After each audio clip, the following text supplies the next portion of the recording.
അസ്സലാമു. ഈ കഴിഞ്ഞ ദിവസം അള്ളാഹുവിൻ്റെ റസൂലിൻ്റെ 1500-ാം ജന്മദിനം കടന്നു വന്നു. നമുക്കറിയാം, റസൂലിനെ സ്നേഹിക്കുന്ന ഒരുപാട് ആൾക്കാർ വളരെ സന്തോഷത്തിൽ പള്ളികളും അതുപോലെ തന്നെ മദ്രസകളും അതുപോലെ തന്നെ വർണ്ണങ്ങളായും അതുപോലെ തന്നെ അലങ്കരിക്കാനും അതുപോലെ തന്നെ നബിദിനം കൊണ്ടാടുവാനും അതുപോലെ തന്നെ കുട്ടികളുടെ ദഫുമുട്ടുകളായിട്ടും അതുപോലെ തന്നെ മദ്ഹ് പാട്ടുകളായിട്ടും കഥാപ്രസംഗങ്ങളായിട്ടും ഒരുപാട് പരിപാടികളാൽ വളരെ സമ്പൂർണ്ണമായിട്ട് അത് കൊണ്ടാടുന്നത് നമ്മൾ കണ്ടു. അത് നമുക്ക് മനസ്സിന് അത്യധികം സന്തോഷം നൽകുന്ന ഒരു കാഴ്ച തന്നെയായിരുന്നു. അത്തരത്തിൽപ്പെട്ട ഒരു കാഴ്ചയാണ് ഇതിൻ്റെ തുടക്കത്തിൽ തന്നെ നിങ്ങൾ കണ്ട ആ ദഫുമുട്ടും.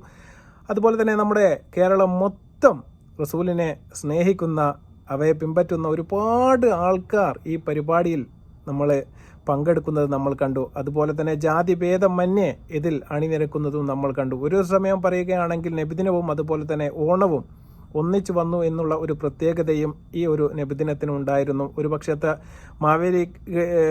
മാവേലികൾ അതുപോലെ തന്നെ നബിദിനത്തിൽ പങ്കെടുക്കുന്ന റാലിയിൽ പങ്കെടുക്കുന്ന കുട്ടികളെ ചേർത്ത് പിടിക്കുന്നതും അതുപോലെ തന്നെ നബിദിനക്കാർ മാവേലിയെ വരവേൽക്കുന്നതുമെല്ലാം നമ്മൾ കണ്ടു. അത് ദ റിയൽ കേരള സ്റ്റോറി എന്ന് വേണമെങ്കിൽ നമുക്ക് പറയാം. വർഗീയവാദികൾക്കുള്ള ഏറ്റവും വലിയ ഒരു മറുപടി തന്നെയായിരുന്നു അത്.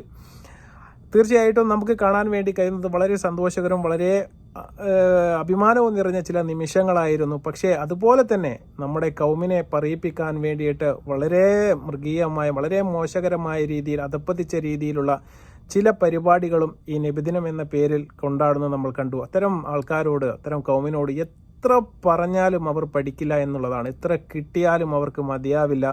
അതുപോലെ തന്നെ എത്ര പറഞ്ഞു കൊടുത്താലും അവരുടെ തലയിൽ അതിട്ട് കയറുകയുമില്ല എന്നുള്ളതാണ്. അത്തരത്തിൽപ്പെട്ട ഒരുപാട് പരിപാടികളും ഈ നബിദിനത്തിൻ്റെ ഭാഗമായിട്ട് ചില പള്ളികളുടെ നേതൃത്വത്തിൽ തന്നെ നടന്ന പരിപാടികൾ നമുക്ക് കാണാൻ വേണ്ടി സാധിക്കും. ദഫുമുട്ടുകളെല്ലാം തന്നെ സിനിമാറ്റിക് ഡാൻസിൻ്റെ സ്റ്റൈലിലേക്ക് മാറിയിട്ട് അത്തരം പരിപാടികൾ നടക്കുന്നതും നമ്മൾ കണ്ടു. അവരൊക്കെ പറയുന്നത് ഇത് ഇസ്ലാമിന് വേണ്ടിയിട്ടാണ്, ഞങ്ങൾ റസൂലിനെ സ്നേഹിക്കുന്നത് കൊണ്ടാണ് ഇത്രയും കാര്യങ്ങൾ ചെയ്യുന്നത് എന്ന രീതിയിൽ പറഞ്ഞു വെക്കുന്നുണ്ട്. പക്ഷേ അതൊക്കെ ചെയ്യുന്നത് ചെറിയ കുട്ടികളാണെന്ന് വെച്ച് നമുക്ക് സമാധാനിക്കാം. പക്ഷേ ഇത്തരം കാര്യങ്ങൾക്ക് നേതൃത്വം കൊടുക്കുന്നത് തലയിൽ തൊപ്പിയൊക്കെയുള്ള ഒരുപാട് മതത്തെക്കുറിച്ചും അതുപോലെ തന്നെ ദീനെക്കുറിച്ചും എല്ലാം അറിവും വിവരവുമുള്ള ആൾക്കാരാണെന്ന് പറയുമ്പോൾ നമുക്ക് അതിൽ ഒരുപാട് സങ്കടമുണ്ട്. ഇത്തരം ആൾക്കാരെ നമ്മൾ എന്ത് പേരിട്ടാണ് വിളിക്കേണ്ടത് എന്ന് നമുക്കറിയുകയില്ല. അത്തരത്തിൽപ്പെട്ട ഒരു ഡാൻസ് നിങ്ങൾക്ക് ആദ്യമായിട്ട് ഞാൻ കാണിച്ചു തരാം. ഇതും നബിദിനത്തിൻ്റെ ഭാഗമായി നടന്ന ഒരു ഡാൻസ് തന്നെയാണ്. ഇത് സംഘടിപ്പിച്ചത് ഒരു മഹല്ല് കമ്മിറ്റിയെ ബന്ധപ്പെട്ട ആൾക്കാർ തന്നെയാണ്. അതൊക്കെ തീർച്ചയായിട്ടും കുട്ടികൾക്ക് അതിനെക്കുറിച്ച് വലിയ അറിവൊന്നും ഉണ്ടായിരിക്കില്ല. അവർ ഒരു വൈബ് എന്ന നിലയിൽ ഇപ്പോൾ ആധുനികമായ രീതിയിൽ ഇതിനെയൊക്കെ സിനിമാ പാട്ടൊക്കെ വെച്ചിട്ട് ഒന്ന് ആധുനികവൽക്കരിച്ച് നടത്താൻ വേണ്ടിയിട്ട് അവർ ഒരുപാട് കഷ്ടപ്പെട്ട് ചെയ്യുന്നത് പോലെയാണ് നമുക്ക് തോന്നുന്നത്. പക്ഷേ ഇത് കാണുന്ന ആൾക്കാർ ആ മഹല്ലത്തിൽ തീർച്ചയായിട്ടും തിരുത്തപ്പെടേണ്ടത് തന്നെയായിരുന്നു. അത്തരം അറിവും വിവരവും വിദ്യാഭ്യാസവുമുള്ള ഒരുപാട് ആൾക്കാർ തീർച്ചയായിട്ടും ആ സമൂഹത്തിലും അതുപോലെ തന്നെ ആ കാണുന്ന കൂട്ടത്തിൽ തന്നെ ഉണ്ടായിരുന്നു. അവർ തിരുത്തിയില്ല എന്ന് പറയുന്നത് തീർച്ചയായിട്ടും ഒരു മോശകരമായ കാര്യമായിട്ടാണ് എനിക്ക് തോന്നുന്നത്. പക്ഷേ ഇതിനെയെല്ലാം മാറ്റിമറിച്ചുകൊണ്ട് നമ്മുടെ ദ റിയൽ കേരള സ്റ്റോറി എന്ന തലത്തിൽ മാവേലിയും അതുപോലെ തന്നെ നബിദിനത്തിന് വന്ന കുട്ടികളും പങ്കുചേരുന്ന ഒരു വാർത്ത പാലക്കാട് നിന്ന് വരികയുണ്ടായി. തീർച്ചയായിട്ടും ഹിന്ദുത്വ വർഗീയവാദികൾക്ക് മുഖത്തേറ്റ ഏറ്റവും വലിയ ഒരു തിരിച്ചടിയും അതുപോലെ തന്നെ അവർക്ക് കൊടുക്കാൻ പറ്റുന്ന ഏറ്റവും വലിയൊരു മറുപടിയും നമ്മുടെ കേരളത്തിൻ്റെ സ്നേഹത്തിൻ്റെ മുന്നിൽ തീർച്ചയായിട്ടും തോറ്റുപോയി എന്ന് വേണം പറയാം. വളരെ സന്തോഷം തോന്നിയ ഒരു നിമിഷം തന്നെയായിരുന്നു. നമ്മൾ കേരളത്തിൽ തീർച്ചയായിട്ടും ഹിന്ദുക്കളായാലും മുസ്ലിങ്ങളായാലും അവർ മറ്റു മതത്തിൽപ്പെട്ട ആൾക്കാരാണെങ്കിലും അവരെ നമ്മൾ യാതൊരു വശാലും നിന്ദിക്കേണ്ട യാതൊരു ആവശ്യവുമില്ല. അതുപോലെ തന്നെയാണ് അവരും അവരുടെ ആഹ്ലാദത്തിലും അതുപോലെ തന്നെ സന്തോഷത്തിലും നമ്മളെ ഒന്ന് ചേർക്കും നമ്മൾ കണ്ടു. തീർച്ചയായിട്ടും ഇത് തന്നെയാണ് the real Kerala story love എന്ന് പറയുന്നത്. നമുക്ക് അത്തരത്തിൽപ്പെട്ട ആ ഒരു പ്രകടനത്തിന് അല്ലെങ്കിൽ ആ ഒരു റാലിയുടെ അല്ലെങ്കിൽ ആ ശിങ്കാരി മേളത്തിൻ്റെ ആ മാവേലിയുടെ ആ കാഴ്ച നമുക്കൊന്ന് കാണാം. അരുൺകുമാർ, തീർച്ചയായും ദി റിയൽ കേരള സ്റ്റോറി കാണണമെങ്കിൽ പാലക്കാട്ടേക്ക് വരണം, യാക്കരയ്ക്ക് വരണം, മുറിക്കാവിലേക്ക് വരണം. ഇവിടെ കൃഷ്ണപിള്ള സ്മാരക വായനശാലയിലുള്ളവർ, അതുപോലെ തന്നെ മുറിക്കാവ് ജുമാഅത്ത് പള്ളിയും ചേർന്ന് ഇപ്പോൾ ഇവിടെ നബിദിന ആഘോഷം അതുപോലെ തന്നെ തിരുവോണാഘോഷം ഒരുമിച്ച് നടത്തുകയാണ്. ഇവിടെ നമുക്ക് ദൃശ്യങ്ങൾ കാണാൻ വേണ്ടി സാധിക്കും. ജുമാഅത്ത് പള്ളിയിലെ മദ്രസയിലുള്ള വിദ്യാർത്ഥികൾ ഇപ്പോൾ ദഫ് കൊട്ടിക്കൊണ്ട് ഇവിടേക്ക് എത്തിയിട്ടുള്ള മാവേലിയെ സ്വീകരിക്കുന്ന ഒരു കാഴ്ച കാണുന്നു. തൊട്ടപ്പുറത്ത് ചെണ്ടമേളമുണ്ട്. അങ്ങനെ തിരുവോണവും നബിദിനവും ഒരുമിച്ചെത്തിയാൽ അത് എങ്ങനെ ഒരു നാട് കൈകാര്യം ചെയ്യണം, അത് എങ്ങനെ ഒരു നാട് ആഘോഷിക്കണമെന്നത് പാലക്കാട്ടേക്ക് എത്തിയാൽ, യാക്കരയ്ക്ക് എത്തിയാൽ മുറിക്കാവിലെ ജനങ്ങൾ കേരളത്തിന് മുന്നിൽ, ലോകത്തിന് മുന്നിൽ തന്നെ ഒരു മാതൃക തീർക്കുകയാണ്. ഇവിടെ മാവേലി എത്തിയിട്ടുണ്ട്. അതുപോലെ തന്നെ ഈ പള്ളിയിലെ ഉസ്താദ് ഉൾപ്പെടെയുള്ളവരുണ്ട്. മാവേലി, എന്തായാലും നബിദിനാഘോഷം കൂടിയും ആഘോഷിച്ച് മടങ്ങാല്ലേ? തീർച്ചയായിട്ടും അടിച്ചുപൊളിച്ചിട്ട് പോകണം. കാരണം ഇതുപോലെ കാഴ്ച ഇതിനു മുമ്പ് ഞാൻ കണ്ടിട്ടില്ല. അത്ര ആഹ്ലാദകരമായി സന്തോഷകരമായി നടക്കുന്ന ഈ ആഘോഷത്തിന് എല്ലാ ആശംസകളും നേരുന്നു. എന്താ പേരെന്താ? എന്റെ പേര് ദാസ് കലാശാല. എവിടുന്നാ വരുന്നത്? ഹരിപ്പാട്, ആലപ്പുഴ. ഇത്തവണ ഇത്തരത്തിൽ നബിദിനാഘോഷം കൂടി തീർച്ചയായിട്ടും 5 വർഷമായിട്ട് ഞാൻ ഇവിടെ വരുന്നുണ്ട്. പക്ഷേ ഇതാദ്യമാണ് ഇങ്ങനൊരു അനുഭവം. അതെന്താണ് വലിയ ഇതിനോടൊപ്പം തന്നെ മാവേലി ഉൾപ്പെടെയുള്ളവർ എത്തിയ പോലെ വലിയ സന്തോഷമായി. ആദ്യമായിട്ടുള്ള അനുഭവമായിരുന്നു. വലിയ സന്ദേശമാണ് ലോകത്തിന്റെ മുന്നിൽ കേരളം കാണിക്കുന്നത്. വലിയ സന്തോഷം. നബിദിനും ഓണം വന്നപ്പോൾ വലിയൊരു സന്തോഷമായി. യഥാർത്ഥത്തിൽ കേരള സ്റ്റോറി എന്ന് പറയുന്നത് റിയൽ കേരള സ്റ്റോറി നിങ്ങൾ നേരത്തെ പറഞ്ഞത് തികച്ചും സത്യമാണ്. കണ്ടപ്പോൾ ഒരുപാട് ഈ നബിദിനത്തിന് ഞാൻ പറഞ്ഞ മാതിരി അടുത്തിടെയൊന്നും നബിദിനവും ഈ ഓണവും ഒന്നിച്ച് വന്നിട്ടില്ല. തീർച്ചയായിട്ടും ഈ ഒന്നിച്ച് വന്നപ്പോൾ ആ മഹല്ല് കമ്മിറ്റി സംഘടിപ്പിച്ച പരിപാടിയിലേക്ക്, അതുപോലെ തന്നെ ഒരു വായനശാല സംഘടിപ്പിച്ച ഓണത്തിൻ്റെ പരിപാടിയും ഒന്നിച്ച് വന്നപ്പോൾ നാട്ടുകാർ വളരെ സന്തോഷത്തോടു കൂടി അത് ഒന്നിച്ച് കൊണ്ടാടും നമ്മൾ കണ്ടു.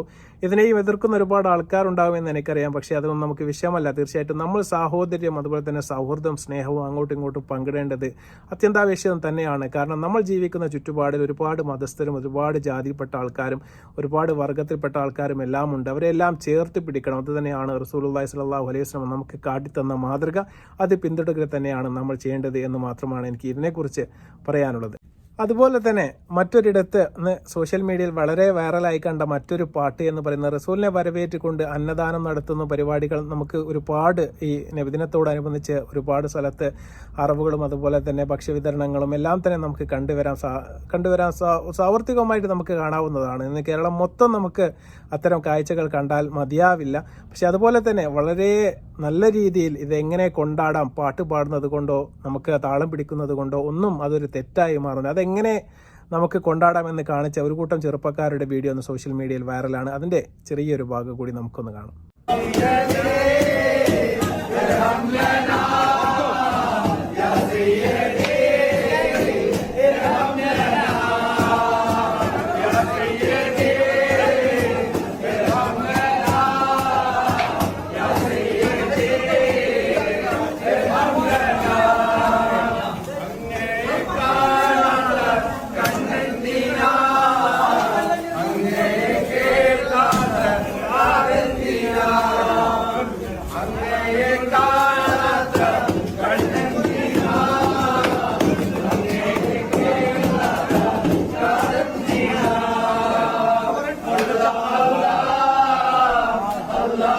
കണ്ടു കാണും എത്ര സൗഹാർദ്ദപരമായിട്ടാണ് അവർ ആ ജോലിയൊക്കെ ചെയ്യുന്നിടത്ത് പാട്ടൊക്കെ പാടി റസൂലിനെ ഇങ്ങനെ പിൻപറ്റി ഒരുപാട് വളരെ നല്ല രീതിയിൽ ഇതെങ്ങനെ ആഘോഷിക്കാമെന്ന് നമുക്ക് കാണിച്ചു തന്ന പാട്ടുകളാണിത്. അതുപോലെ തന്നെ മറ്റൊരു വശത്ത് ഇതിനെ മോശമായി വക്രീകരിച്ച അതിനെ ചിത്രീകരിക്കാനും ചില ആൾക്കാർ പുറപ്പെടുന്നുണ്ട് എന്നുള്ളത് സത്യസന്ധമായ ഒരു കാര്യം തന്നെയാണ്. എന്നാൽ 1500-ാം ജന്മവാർഷികം ആഘോഷിച്ച നമ്മൾ റസൂലിൻ്റെ ഈ നബിദിനത്തോടനുബന്ധിച്ച് നടന്ന ഒരുപാട് പരിപാടികൾ ഇന്ന് കേരളം മൊത്തം നിങ്ങൾ നോക്കിയാൽ വളരെ നല്ല രീതിയിലാണ് നടത്തപ്പെട്ടത് എന്ന് വേണം മനസ്സിലാക്കാൻ വേണ്ടിയിട്ട്.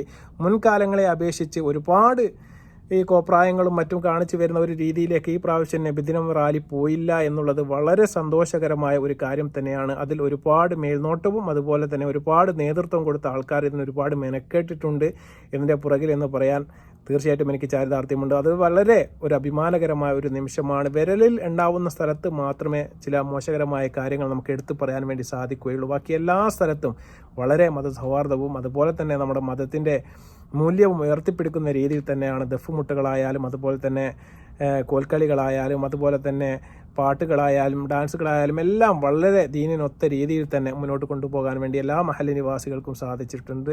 തീർച്ചയായിട്ടും ഇതിൽ പങ്കെടുത്ത എല്ലാവർക്കും ഒരു അഭിവാദ്യം അർപ്പിക്കുകയാണ്. തീർച്ചയായിട്ടും മറ്റൊരു വീഡിയോയുമായി വരുന്നത് വരെ അസ്സലാമു അലൈക്കും വറഹ്മത്തുള്ളാഹി തആല വബറകാതുഹു.